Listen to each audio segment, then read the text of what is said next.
I Hate Politics is a podcast about a human activity we love to hate. I'm Sunil Dasgupta. American federalism is not unique, but it is uniquely robust. No matter how much the federal government grabs political power, states have and continue to be resilient policy actors, and residents of states hold their leadership to account for economic performance as much as the country does for the president. The latest UMBC Maryland poll released this week reveals dropping approval numbers for State Governor Wes Moore as he approaches re election this year. Moore will likely prevail, especially given the field, but the popular governor seems to have taken a political beating due to the state's declining economic performance, even though he's not entirely responsible for the conditions.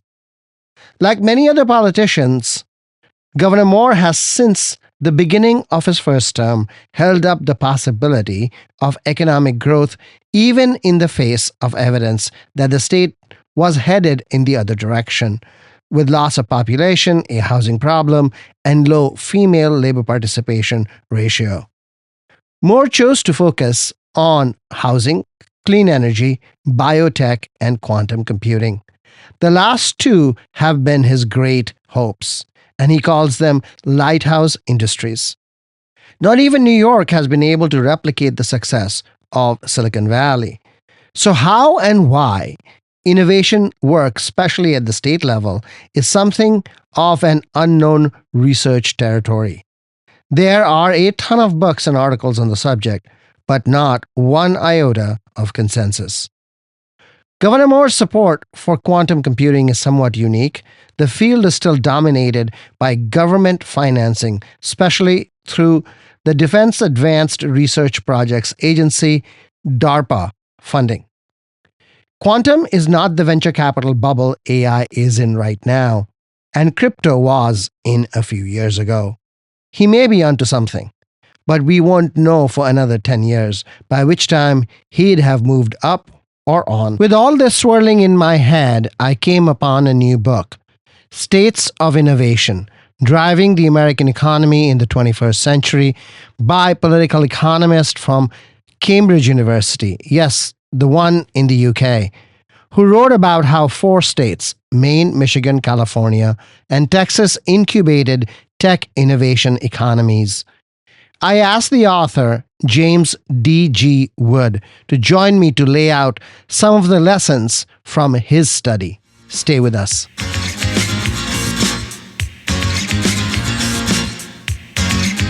What's the matter? You seem so surprised, glancing in the morning paper tonight.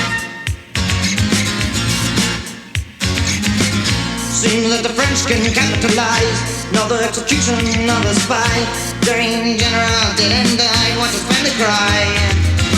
Watch his family cry.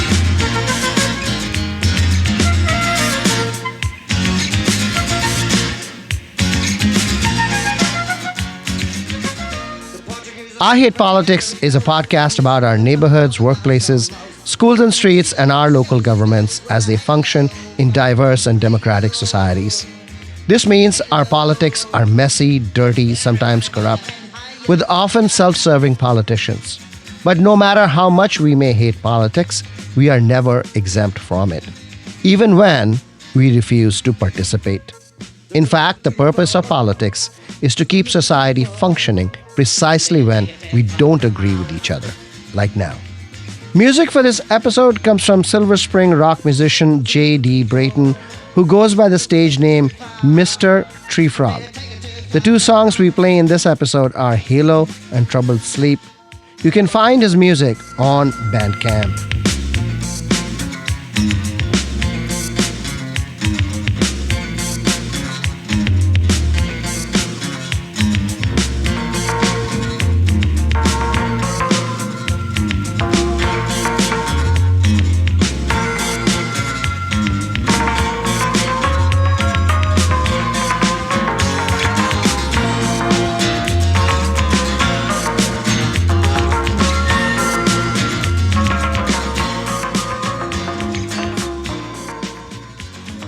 James Wood, welcome to I Hate Politics. Thank you very much for having me. You are the author of States of Innovation Driving the American Economy in the 21st Century. The US political economy is believed to be decentralized, non interventionist, market based. The question I have for you is, has the US economy ever been the kind of purely market based economy that you have set your book against? To me, that seems like a fever dream, really. And the model that I see in innovation in the United States, at least since World War II, is actually the Manhattan Project, which was completely government owned. The idea of the market and the state, quite often they get treated as kind of two completely distinct spheres that are almost oppositional within their goals. And I think certainly in the US case, look, it is a market economy, but that doesn't mean that there's no role for the state in the US economy. You know, it's not this pure supply side state where it's only producing regulation to try and help the market function. But actually, the American government plays a key interventionist role in trying to achieve certain economic objectives. Now, in the innovation world, that's can be mission-oriented objectives, trying to make sure that certain technologies start to be developed, things like the Manhattan Project, or it might be things like trying to put someone on the moon. These were two major projects that heavily involved the state, not necessarily the market. And Mariana Mazzucato writes extensively about these and obviously has done fantastic work. But to succinctly answer your question, yeah, I mean, the state has always played a role in the American economy. And I think the idea that they are two opposing spheres that have no interaction is something that is a misnomer, certainly. That speaks to the I hate politics zeitgeist. The idea that politics can be separated from the economy. And somehow the economy is out there doing its own lovely thing, and these politicians and politics comes and intervenes and does the bad thing. Why have we developed this separation between these two domains that are so fundamentally interconnected? There is no market without market formation or infrastructure. Why have we this rhetoric of separated political and economic spheres? There is some really interesting work that's been done on this, and it's essentially stems from the Cold War. This idea ultimately that you have two opposing models of political economy. You've either got the Soviet Union, which obviously is communist and is a specifically state-led model. And then in the contrast to that, you've got the Grossram led by the United States that is seen as this kind of market economy, which is a capitalist democracy. And in the US very specifically, there is this clear delineation that starts to emerge around the time of the Cold War that intellectually there should be this idea of a separation from the market and the state purely to distinguish itself from kind of the idea of communism. And then you have things like the broader McCarthy era that really cement this idea, right? That ultimately any hint at kind of any favorable hint of state intervention into either economic or political or social life could be seen as being sympathetic towards communism. Even though we are making investment in going to the moon and building semiconductors, and since then paying $7,500 to Tesla for every car sold.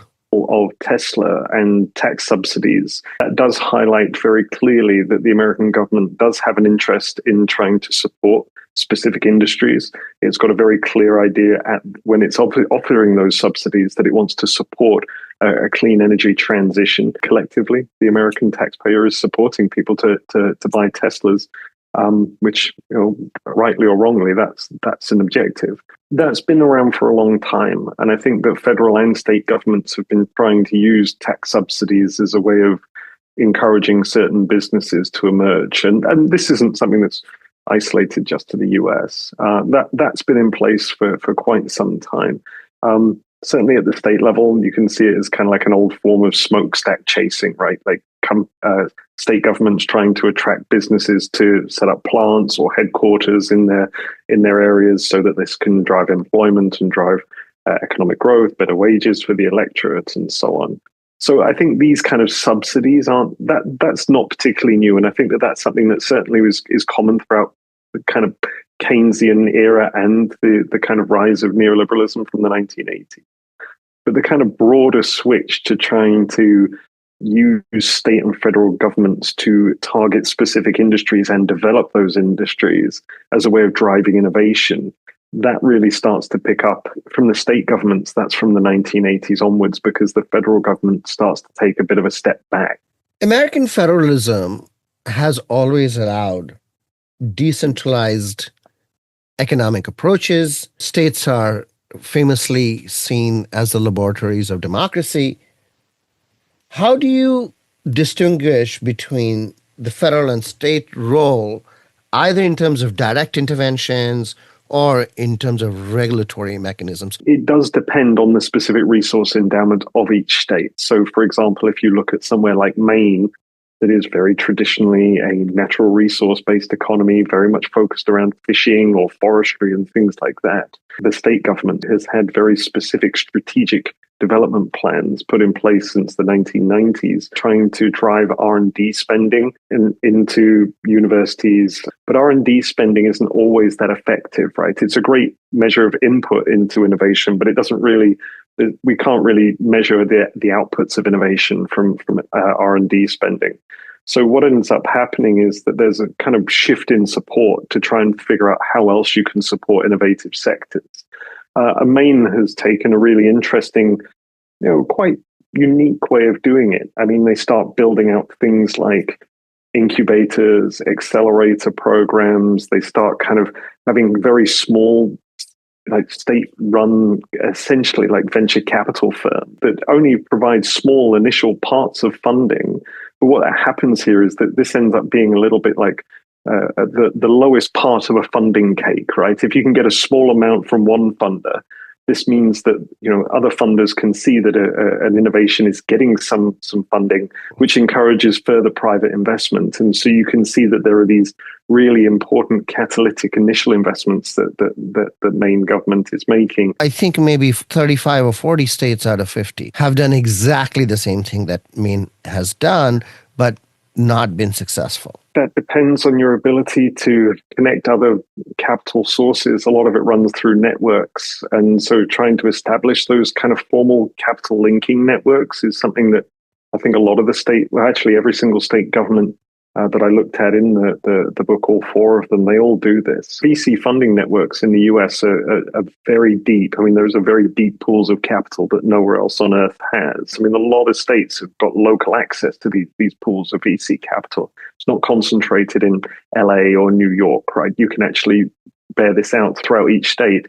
And if you can't, there are things that states can do to try and attract VC capital. Michigan was doing these kind of catalytic investments that actually led to something ridiculous, like a 400% increase in VC capital since the global financial crisis. Let's talk about Michigan, because it seems to be the state that gives us the longest arc from failure to success. Michigan has long, much before 2008 even, tried to diversify out of why their efforts didn't work in the past and why did they work after the financial crisis? It isn't focused on purely a diversification story. They're very much trying to make a lot of investments in electric vehicles and autonomous vehicles. But the diversification story is an interesting story. They have been trying to do that. They developed out a series of smart zones, which are essentially innovation clusters oriented around very specific sectors. Smart zones are not new. They've been around for decades, but it's really after the global financial crisis that more funds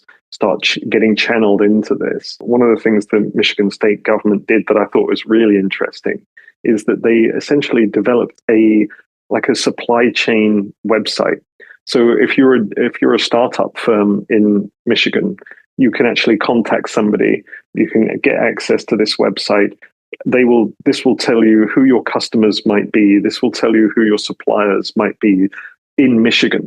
And it's actually oriented around trying to make a Michigan-based supply chain for startups to connect with one another. And you can see that there are these positive kind of these positive cycles. And this has been running successfully for a long time. It's also not limited just to startups, but it's a great way that startups are able to access a lot of businesses very, very quickly. Other great initiatives that have been done is just trying to do things like a lot of wet labs have a lot of downtime. And one of the initiatives that Gretchen Whitmer put through was actually trying to almost essentially create something akin to a shared calendar that allowed different groups to use wet lab space when it was actually in downtime. And this was something that was being used for anything that the state had any form of touch upon. All of those resources were sort of included in this. One of the conceptual problems that I have been thinking about with respect to R&D and commercialization is that commercialization of public intellectual property developed by public institutions can happen anywhere. You can take a Michigan technology and develop it in Maryland. So commercialization doesn't have to happen within the state. But you're saying that they were able to situate the commercialization piece within the state. My thinking about R&D and commercialization was that the primary benefit to the state actually comes from erecting the R&D infrastructure. And it comes in quite a traditional form, which is you have all these scientists who get paid $150,000 a year, $200,000 a year, come and live in your economy. And so they buy those homes, pay the taxes. And so that really becomes the engine for local investments in schools and roads. A lot of the founders out of university research are university researchers, right? I mean, they are people who, when they start up these kind of side companies, they are often academics. The economic development side comes from the follow-on funding. In some cases, quite often it's like 6-1. If you're able to make these initial public investments, you get this huge amount of private capital coming in, and that's what's driving that. That's much bigger than kind of tax increases or, tax revenues generated from attracting researchers to come and move to your area. If the people starting the startups are academics, did anything change with respect to their employment status or how the university shares the spoils of that research? Was there any change in the regulatory system? I can't recall off the top of my head what the Michigan University system kind of percentage of that is.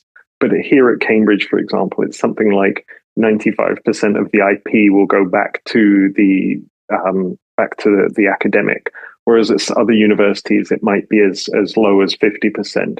And so I think what you can do is essentially try and up that percentage as a way of trying to encourage academics to develop that IP and then go off and trying to commercialize these ideas to do a successful startup.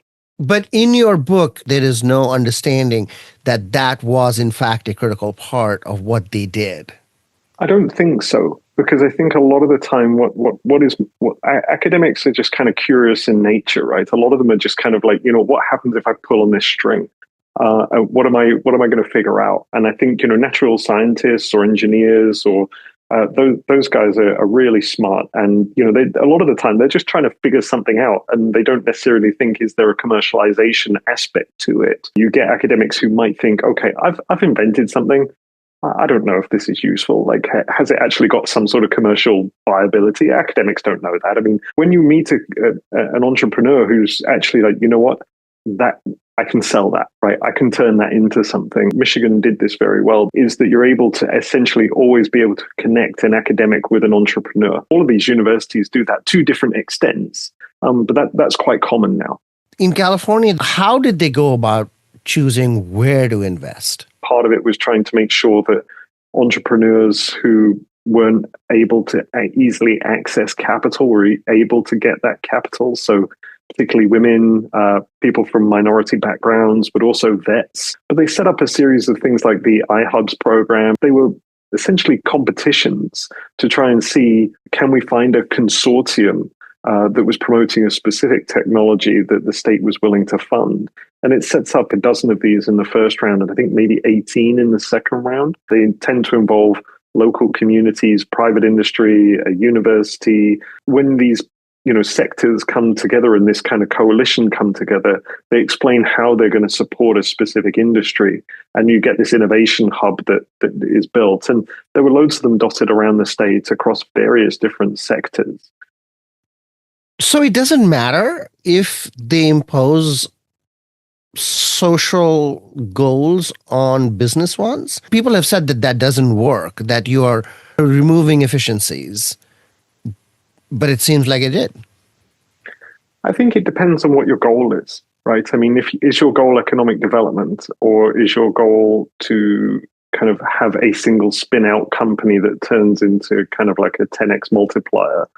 I think what the California was trying to do was, I think they would rather set up a host of small businesses. And I think their view was, let's try and find communities that essentially lack investment. The other thing that I need to say about California that it does really well is that it sets up very specific education and training programs, making sure that STEM subjects are actually kind of embedded in the curriculum from a very young age, and that they have proper teacher training to try and drive those STEM skills. But they were also focused on trying to retrain the adult workforce. And so there's a very clear kind of hand of the state in trying to find out what business needs and then make sure that there's a skilled workforce to support those needs.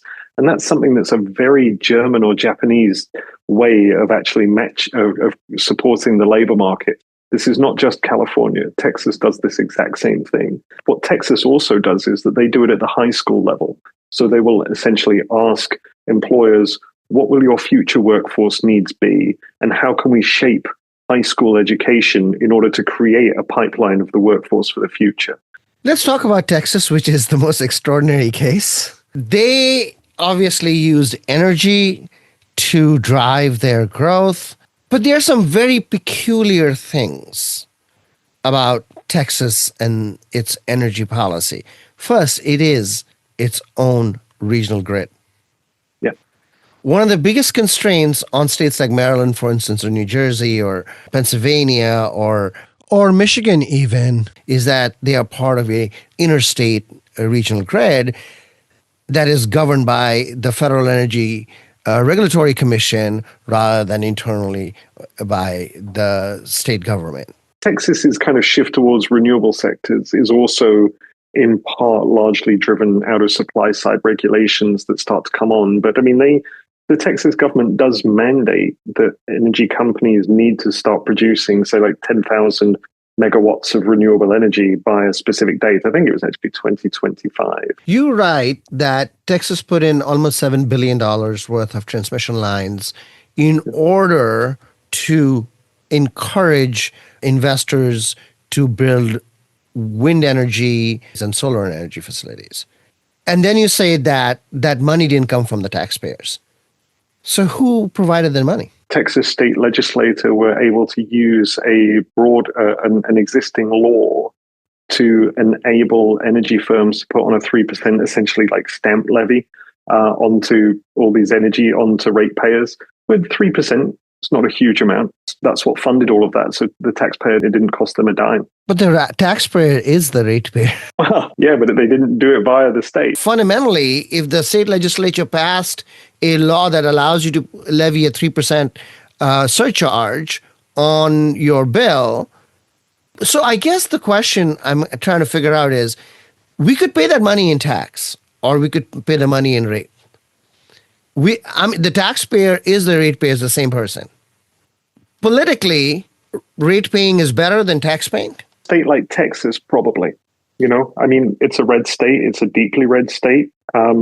Texas does have an aversion to taxes. And I mean, if you were a Texas politician, I think you'd be a very brave Texan politician to stand up and say, you know what, I'm going to levy a $7 billion tax on the taxpayer. I think that would not go down well. But it is a $7 billion levy tax on taxpayers in a different way. Yeah, but then you're getting the taxpayers, they're upset at the energy corporations, right? As a politician, you're delighted about this, right? You can, they can be upset at the energy companies, not you as a politician. Well, we finally found the I hate politics zeitgeist in that case. There you go. There you go. Yeah. Texas has obviously had great success with battery storage. In Maryland, the government and clean energy activists have really struggled because nobody wants to invest in battery storage in Maryland. One clear reason is Texas has more sun. But apart from that, and in studying this, one of the hypotheses I came to was that the investment that came to Texas in battery storage was mainly speculative investment that seeks to take advantage of the price peaks in Texas energy supply. So batteries are the best thing to have if you want to meet peak demand. You just flip them on. You don't have to start them 3 hours ahead like a turbine.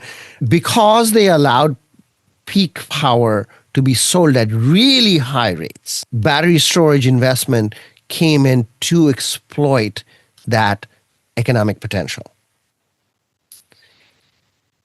In Maryland, they have and in the 13 states that constitute the regional grid, they have a biannual auction for future electricity. So in fact, the auction stabilizes your price and there are no peaks in that same way and therefore no battery investment. It could be, but I think the thing about Texas is you're right. There is an element of speculation. They also heavily subsidized Tesla to build a lot of the battery plants. But there's also like this huge demand for batteries in Texas purely because renewable energy sources are so prominent, right? Renewable energy provides about 30% of all of Texas's energy needs. And so if you're doing that, not having battery storage could potentially be a massive problem. If you were to stand back from your book and try to figure out what works, what doesn't, and we take various categories of things, tax structure or investment funds or education and training, how would you evaluate those different categories? I don't think it's really one thing. I don't think you could say, okay, I'm going to just do education and training, or I'm just going to do VC, public VC investments. I think what the key really is realizing that you need a holistic approach. And actually all of these different things come together. Not one of them is a single kind of necessary precondition. You can think of them essentially like facilitators of innovation. And the more of these things that you have working together, the more likely it is that you're able to support innovation. Can you speculate a little bit about the balance between these factors, though? You need a tax base, right? You have to be able to support that. You have to support these kind of policy and interventions with some sort of taxation policy that allows you the wiggle room to do it. I think the VC investments are probably the thing. If I was going to say, what is one thing that you can do, it probably would be, let's set up some sort of, say, innovation development fund and start this kind of catalytic investment across a broad range of key sectors and see if you could get some follow-on funding from that, which you could do.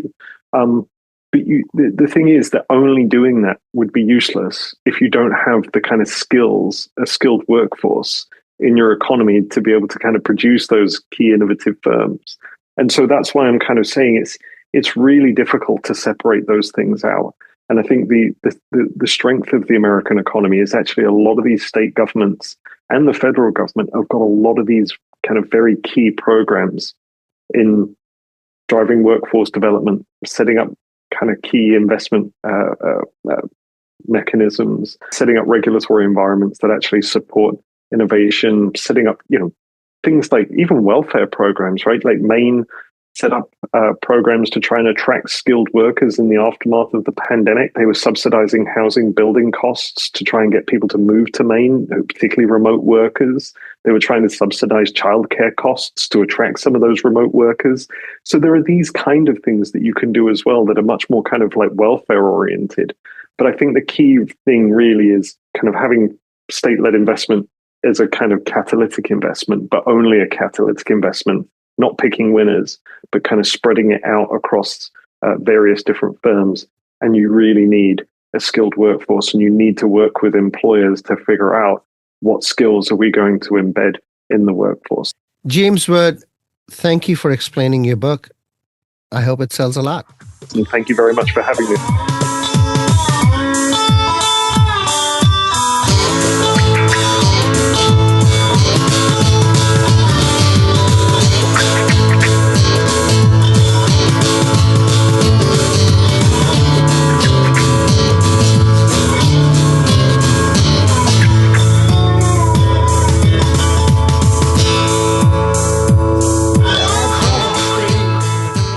That's all for this episode of I Hate Politics, where we aim to stem the decline in local news by working with community voices.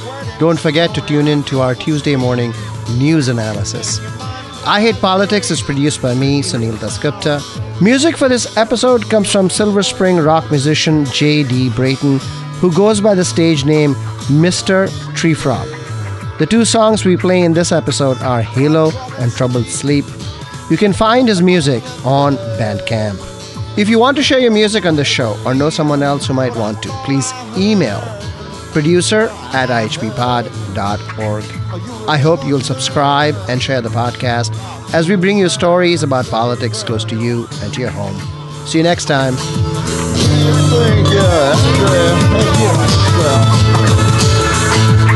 No, you done wrong.